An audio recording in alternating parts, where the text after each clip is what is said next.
नमस्कार, आदाब, सत श्री अकाल। मैं शिल्पी आप सबका फिर से एक बार अपने चैनल में स्वागत करती हूँ। आइए आज हम यहाँ पर लेक्चर 29 को देखने वाले हैं, जिसमें कि हम काफ़ी चीज़ों को कवर कर रहे हैं। Ancient history, medieval history, modern history, इसी तरह के और भी कई प्रोग्राम्स लाए गए हैं। ये प्रोग्राम आपका सुबह 10 बजे आता है। जो लोग नहीं जानते हैं, नए प्रोग्राम से जुड़ना चाहते हैं, वो मुझे यहाँ पर फॉलो कर सकते हैं। कोई भी क्वेरी हो तो यहाँ पर कुछ भी पूछ सकते हैं। PDF इत्यादि आपको यहाँ पर अवेलेबल हो जाएगा। आगे बढ़ते हैं। आज का पहला प्रश्न क्या कहता है? ब्रिटिश व्यवस्था में रैयतवाड़ी भू राजस्व संग्रह प्रचलित था उत्तरी भारत में, पूर्वी भारत में, पश्चिमी भारत में, दक्षिणी भारत में। तो आप देखेंगे कि ये जो है, आप इसका जो करेक्ट आंसर है, एक्चुअली आप देखेंगे कि ब्रिटिश व्यवस्था में जो रैयतवाड़ी भू राजस्व संग्रह व्यवस्था थी, वो एक्चुअली पश्चिमी और दक्षिण भारत में थी। तो देखिए, कहने का तात्पर्य कि अगर इस तरह के प्रश्न में कोई एक ऑप्शन आए तो इन दोनों में से कोई एक कर देना है। फिलहाल इन दोनों में से अगर आप कोई एक भी करेंगे तो भी करेक्ट हो जाएगा। ठीक है, C एंड D इसका करेक्ट आंसर है। कोई इसमें से एक भी चूज करेंगे तो भी करेक्ट हो जाएगा। मद्रास के रैयतवाड़ी बंदोबस्त से कौन संबंधित रहा था? Malcolm, Metcalfe, Munro, Elphinstone. ठीक है, तो आप देखेंगे कि मद्रास के रैयतवाड़ी बंदोबस्त से कौन कनेक्टेड रहा था? यहाँ पर मुनरो रहे थे। हमने इस तरह के प्रश्नों को पिछले से पिछले वीडियो में भी डिस्कस किया है, तो कई बार रिपीटेड क्वेश्चन भी आपसे पूछे गए हैं। ठीक है, रैयतवाड़ी प्रथा प्रारंभ की गई थी Thomas Munro, Merttins Bird, Cornwallis, lord Dalhousie. और रैयतवाड़ी जो व्यवस्था थी वो टॉमस मुनरो के समय काल में प्रारंभ की गई थी। ठीक है, अंग्रेजों ने रैयतवाड़ी बंदोबस्त कहाँ लागू किया था? बंगाल प्रेसिडेंसी। और आप देखेंगे, इसको ABC कर देते हैं, ABCD। Bengal presidency, Madras presidency, Bombay presidency, Madras और बम्बई प्रेसिडेंसी। तो एक्चुअली अंग्रेजों ने जो रैयतवाड़ी बंदोबस्त शुरू किया था वो मद्रास और बम्बई प्रेसिडेंसी में शुरू किया था, यानी कि इस प्रश्न का उत्तर ऑप्शन D हो जाएगा। अंग्रेजों ने रैयतवाड़ी व्यवस्था सबसे पहले कहाँ की थी? Bengal presidency, Agra, Bombay presidency, Madras presidency. तो रैयतवाड़ी सबसे पहले कहाँ शुरू की गई थी? अभी हमने समझा मद्रास में की गई थी। ठीक है, तो यहाँ पर देखिए, यहाँ पर दोनों ऑप्शन एक साथ दिए गए थे, इसलिए ऑप्शन D हो गया था। यहाँ पर ऑप्शन दोनों अलग अलग है, लेकिन मद्रास अगर इनमें से एक जगह बोला जाए तो मद्रास प्रेसिडेंसी में की गई थी, ध्यान रखना है। रैयतवाड़ी बंदोबस्त के संदर्भ में निम्नलिखित कथनों पर विचार कीजिए। किसानों द्वारा लगान सीधे सरकार को दिया जाता था, सरकार रैयत को पट्टे पर देती थी। ठीक है, इसके बाद कर लगाने के पूर्व भूमि का सर्वेक्षण और मूल्य निर्धारण किया जाता था। उपयुक्त में से कथन में से कौन से सही है? केवल एक और दो, 1, 2 और 3, कोई भी नहीं। तो इस प्रश्न में आप समझिए कि जो दक्षिण भारत है उसमें उत्तर भारत की तरह बड़े बड़े भूखंड, बड़े बड़े जमींदारों के अभाव में रैयतवाड़ी व्यवस्था को लागू किया गया। इस व्यवस्था का जो सूत्रपात है वो किसने संभाला था? कैप्टन रीड और टॉमस मुनरो ने किया था। और रैयतवाड़ी व्यवस्था के तहत किसानों को अपनी ज़मीन का मालिक माना जाता था और जो सीधे सरकार को टैक्स देते थे। और टैक्स का निर्धारण भूमि का सर्वेक्षण करने के बाद ही तय किया जाता था। और भूमि का सर्वेक्षण यानी कि लैंड सर्वे के बाद लगान के लिए किसान और सरकार के बीच एक कॉन्ट्रैक्ट होता था, एक समझौता होता था। किसानों की सहमति, उनके अग्रीमेंट के बाद ही उसे पट्टा दिया जाता था और भूमि पर उसकी निजी संपत्ति का प्रमाण होता था।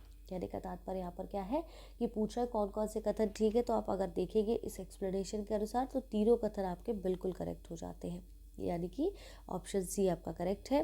वह प्रथा जिसके तहत किसान स्वयं भूमि का मालिक होता है और सरकार को भू राजस्व के भुगतान के लिए जिम्मेदार माना जाता है। जमींदार प्रथा, रैयतवाड़ी, बहालवाड़ी, दहसाल प्रथा।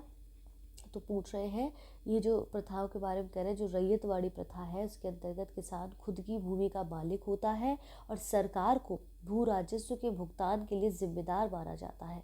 कहने का मतलब है कि ऑप्शन B यहाँ पर करेक्ट आंसर हो जाएगा। ठीक है, नीचे दिए गए जिनमें एक को कथन A और दूसरे को कारण R कहा गया है। कथन A, ब्रिटिश सरकार ने भारत के अलग अलग भागों में भू राजस्व की अलग अलग व्यवस्था लागू की थी, इससे भारतीय किसानों में अलग अलग वर्ग बन गए हैं। नीचे दिए गए कोड का सही उत्तर चुनना है। यहाँ पर हमें ऑप्शंस दिए गए हैं। देखिए, ऐसे प्रश्नों में क्या करना होता है, ब्रिटिश सरकार ने भारत के अलग अलग भागों में राजस्व की अलग अलग व्यवस्था लागू की थी। ये जो व्यवस्थाएं थी वो स्थायी बंदोबस्त प्रणाली, रैयतवाड़ी व्यवस्था, बहालवाड़ी पद्धति, स्थायी बंदोबस्त व्यवस्था बंगाल, बिहार, उड़ीसा, उत्तर प्रदेश के वाराणसी तक के क्षेत्र में लागू थी। इसके अंतर्गत पूरे ब्रिटिश व्यवस्था में, ठीक है, मद्रास, बम्बई के कुछ हिस्से, पूरे ब्रिटिश भारत के क्षेत्र का लगभग 19% हिस्सा इसमें शामिल था। और बात करें रैयतवाड़ी व्यवस्था की, लगभग 51% हिस्सा मद्रास, मुंबई के कुछ हिस्से, पूर्वी बंगाल, असम और कुर्ग में लागू थी। वहीं माहलवाड़ी व्यवस्था लगभग 30% का इसका हिस्सा था। पूरे संयुक्त प्रांत, मध्य प्रांत, पंजाब के कुछ परिवर्तनों के साथ में लागू की गई थी। यानी कि इससे भारतीय किसानों में अलग अलग वर्ग बन गए थे। और इसी कारण से हमारा कौन सा कथन ठीक है? यहाँ पर कथन और कारण तो दोनों सही है, और आर और ए की सही व्याख्या भी करता है। यानी कि ऑप्शन ए यहाँ पर पूरी तरह से करेक्ट हो जाता है, ऑप्शन ए। ठीक है। पंजाब भूमि हस्तांतरण अधिनियम कब पारित किया गया? 1850, 1895, 1900, 1905। तो आप देखेंगे पंजाब भूमि हस्तांतरण जो है अधिनियम 1900 ईस्वी में पारित किया गया था, जिससे किसानों की भूमि का गैर कृषकों के पास हस्तांतरित होना समाप्त हो गया। ठीक है, तो ऑप्शन सी यहाँ पर करेक्ट होगा, 1900 ईस्वी में। असम में सबसे पहले चाय कंपनी की स्थापना कब हुई थी? 1835, 1837, 1839, 1841। तो असम में सबसे पहले चाय कंपनी की स्थापना 1839 ईस्वी में हुई थी।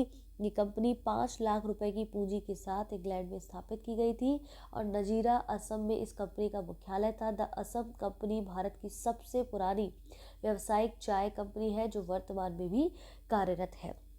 तो 1839 की बात कर रहे हैं। ठीक है, option C is correct answer. सूची 1, सूची 2 को सुमेलित कीजिए। सूची को नीचे दिए गए कूट से सही उत्तर चुनिए। सूची 1, सूची 2। ये जजवानी, बारा, बलूच, मिरासी, अडारे, ये इनके सामने कुछ नाम दिए गए हैं, हमें बताना है कि कौन सा करेक्ट है। तो देखिए, जजमानी जो व्यवस्था है वो उत्तर भारत, ठीक है, जजमानी व्यवस्था उत्तर भारत में। बारा बलूच महाराष्ट्र, बारा बलूच महाराष्ट्र यहाँ आएंगे। ठीक है, मिरासी तमिलनाडु, अडाडे कर्नाटक। ठीक है, तो इस हिसाब से आप देखेंगे इस प्रश्न का उत्तर जो है ऑप्शन डी हो जाएगा। ठीक है, ऑप्शन डी हो जाएगा। क्लियर है? चलिए अब हम आगे बढ़ते। देखिए ये यहाँ पर बच्चों ना ये इस तरह से था, कंफ्यूज मत होइएगा। आगे बढ़ते हैं। Option D is the correct answer.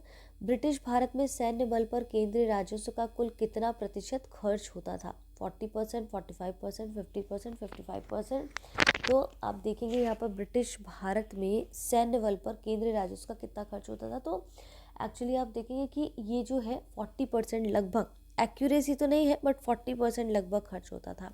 ठीक है, दादा भाई नौरोजी द्वारा प्रतिपादित अपवाह सिद्धांत यानी कि ड्रेन थ्योरी की सही परिभाषा नीचे के किस स्थान में आती है? देश के संशोधन का उपयोग ब्रिटेन के हित में किया जा रहा था। भारत की राष्ट्रीय संपदा का एक भाग अथवा कुल वार्षिक उत्पाद ब्रिटेन को निर्यात कर दिया जाता था, जिसके लिए भारत को कोई वास्तविक प्रतिफल नहीं मिलता था। साम्राज्यवादी शक्ति के संरक्षण में ब्रिटिश उद्योगपतियों को भारत में निवेश के अवसर दिए जाते थे।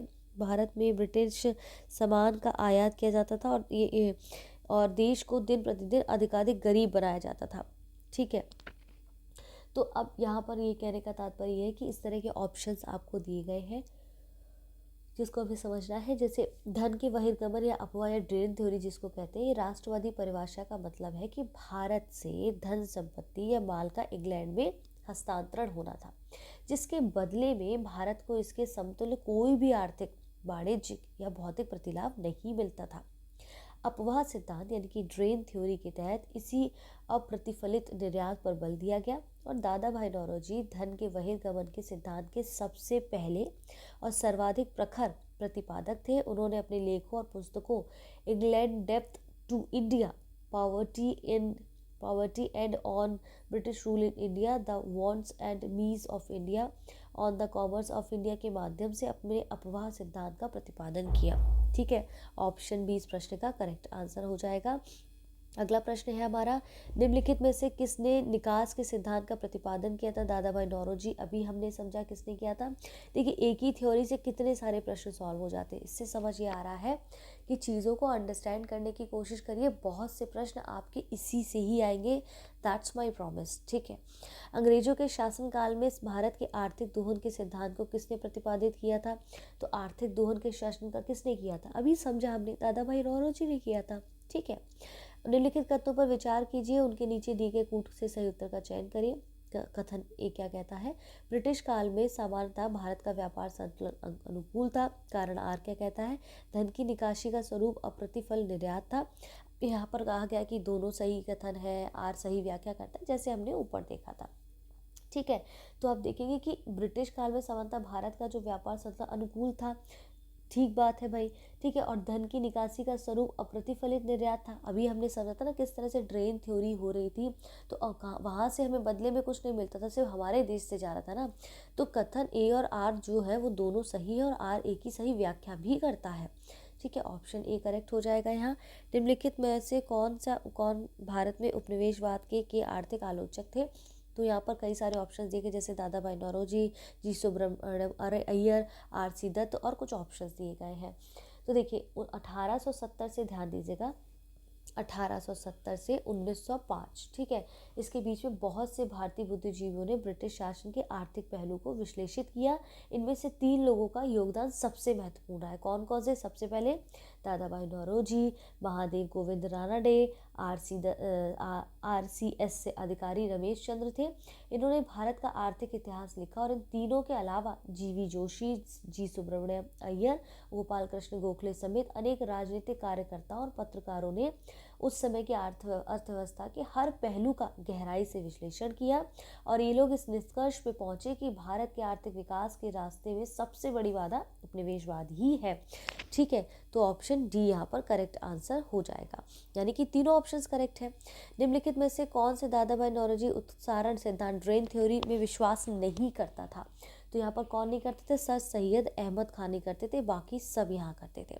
ठीक है, poverty and un British rule in India नामक पुस्तक किस वर्ष प्रकाशित हुई? 1901, 1902, 1903। तो यहाँ पर poverty and British rule in India के लेखक दादा भाई नौरोजी है। ये पुस्तक वर्ष 1901 में लंदन के एस सुनिश्चैन प्रकाशन द्वारा प्रकाशित की गई थी। कहने का तात्पर्य है 1901 में poverty and British rule in India पुस्तक प्रकाशित हुई। और जरा कमेंट बॉक्स में हमें यहाँ बताइएगा कि किसके द्वारा पुस्तक लिखी गई थी।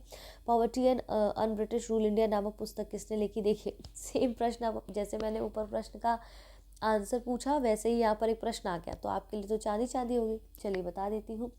ये जो पुस्तक है poverty and un British rule in India, ये आप देखेंगे दादा भाई नौरोजी ने 1865 में W.C. बनर्जी के साथ मिलकर लंदन इंडिया सोसाइटी का गठन किया, जिसका कार्य भारत के दुख दर्दों का प्रचार करना था। वहीं 1892 ईस्वी में लिबरल पार्टी के टिकट पर ब्रिटिश हाउस ऑफ कॉमन्स में के लिए चुने जाने वाले वे पहले भारतीय थे। और दादा भाई नौरोजी ने अपनी पुस्तक poverty and un British rule in India में स्पष्ट रूप से बताया कि ब्रिटिश शासन के दौरान भारत की आर्थिक दुर्व्यवस्था पर प्रकाश डाला गया है, और धन के बहिर्गमन ड्रेन थ्योरी के निकास यानी कि धन के निकास का सिद्धांत सबसे पहले इन्होंने ही प्रतिपादित किया। किसने? दादा भाई नौरोजी ने।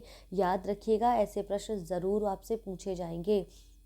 ठीक है, अगला प्रश्न क्या कहता है यहाँ पर? ब्रिटिश हाउस ऑफ कॉमन्स में चुने जाने वाले दादा भाई नौरोजी प्रथम भारतीय थे जिन्होंने इस दल के टिकट पर चुनाव लड़ा। उदारवादी दल, मजदूर दल, कंजर्वेटिव दल, साम्यवादी दल, उपरोक्त में से कोई नहीं है, बहुत सारे। ठीक है, तो उदारवादी दल ने जो है ये पहले भारतीय थे जिन्होंने इस दल के टिकट पर चुनाव लड़ा। ठीक है, ऑप्शन ए हो जाएगा। ब्रिटिश शासन के समय अर्थव्यवस्था को खोखला करने यानी कि इकोनॉमिक ड्रेन के सिद्धांत के बारे में पुस्तक किसने लिखी थी? तो ये पुस्तक लिखी आपकी दादा भाई नौरोजी ने। अभी हमने ऊपर भी इसको समझा था। अनुद्योगीकरण के संदर्भ में निम्नलिखित में से कौन सा कथन सही है? ये प्रक्रिया 1813 में प्रारंभ हुई। ईस्ट इंडिया कंपनी के व्यापारिक अधिकारों की समाप्ति ने इस प्रक्रिया को तेज कर दिया। नीचे दिए गए कूट का सही उत्तर चयन कीजिए। ठीक है, अनौद्योगिकरण, अब यहाँ पर ऑप्शंस भी आपको दिए गए हैं। तो देखिए अब यहाँ पर क्या, भारत का अनौद्योगिकरण की प्रक्रिया 1813 ईस्वी के चार्टर एक्ट द्वारा कंपनी का भारतीय व्यापार का एकाधिकरण समाप्त करने से हुई थी। इससे ब्रिटेन की समस्त प्रजा को पूर्वी विश्व के साथ व्यापार की अनुमति प्राप्त हो गई। यह औद्योगिक क्रांति को विस्तार देने के लिए किया गया था। इससे भारत ब्रिटिश उत्पादों का बाजार बन गया था। ठीक है, पहला और दूसरा कथन यहाँ पर दोनों करेक्ट है। निम्नलिखित कथनों पर विचार कीजिए। दादा भाई नौरोजी की भारतीय राष्ट्रीय आंदोलन को सर्वाधिक प्रभावी देन थी कि इन्होंने इस बात को अभिव्यक्त किया कि ब्रिटेन भारत का आर्थिक शोषण कर रहा है। हमने समझा अभी इस बात को। उन्होंने प्राचीन भारतीय ग्रंथों की व्याख्या की, भारतीयों में आत्मविश्वास जगाया। कह रहे हैं उपरोक्त कथनों में से कौन से कथन सही है या है? केवल एक, केवल दो, तीन, एक और तीन, एक, दो और तीन। तो देखिए यहाँ पर क्या है कि दादा भाई नौरोजी की जो बात यहाँ पर की जा रही है, तो यहाँ पर है कि दादा भाई नौरोजी ने आधुनिक भारत के पहले ऐसे राष्ट्रवादी नेता थे, ध्यान दीजिएगा, जिन्होंने गहरा शोध और विश्लेषण के बल पर ये सिद्ध किया कि ब्रिटेन भारत का आर्थिक शोषण कर रहा है। ड्रेन थ्योरी की इन्होंने बात की, ठीक है। और इन्होंने इंग्लैंड में इन्होंने देखा कि इस परिप्रेक्ष्य में इन्होंने अपनी इकोनॉमिक ड्रेन थ्योरी भी दी है। तो ऑप्शन ए यहाँ पर पूरी तरह से करेक्ट है, दूसरा नहीं, क्योंकि इन्होंने यहाँ पर जो है इन्होंने यहाँ पर प्रतिवर्ष एक निश्चित रकम इंग्लैंड ले जाई जा रही ये बताया, और इसी के परिप्रेक्ष्य में इन्होंने इकोनॉमिक ड्रेन थ्योरी दी थी। यहाँ पर इन्होंने ग्रंथों की कोई बात नहीं की थी, ठीक है। किसने ये विचार किया था कि भारत में ब्रिटेन आर्थिक नीति घिनौनी है? We Tilak, Dadabhai Naoroji, Karl Marx, Adam Smith. तो देखिए, कार्ल मार्क्स है ये विचारक, इन्होंने विचार व्यक्त किया कि ब्रिटिश आर्थिक नीति घिनौनी है। अंग्रेजी हस्तक्षेप के सूत काटने वाला जो लंकाशायर में रहता था, तंतुवाय बंगाल, और उनका आर्थिक आधार समाप्त होने के कारण लगभग लुप्त हो गया। लाखों चरखों और हस्तकर्मों ने असंख्य काटने वाले बुनरों को जन्म दिया। वे समाज के केंद्र बिंदु बने रहे थे, लेकिन अब देश में यानी कि विदेशी सूती कपड़ों की मानो बाढ़ आ गई है। इन्होंने इस तरह की बात कही थी, यानी कि कार्ल मार्क्स इस प्रश्न का करेक्ट आंसर हो जाता है। यहाँ तक स्पष्ट है? तो इसी प्रकार से हमारे साथ बने रहें। वीडियो को लाइक करना बिल्कुल ना भूलें। अभी तक वीडियोस को शेयर करना नहीं शुरू किया है तो प्लीज़ उसे शेयर करें। चैनल को अभी तक सब्सक्राइब नहीं किया तो प्लीज़ उसे सब्सक्राइब करें। हमारे साथ बने रहें। निरंतर नए नए प्रोग्राम्स के लिए हमारे साथ जुड़े रहें। तब तक के लिए धन्यवाद।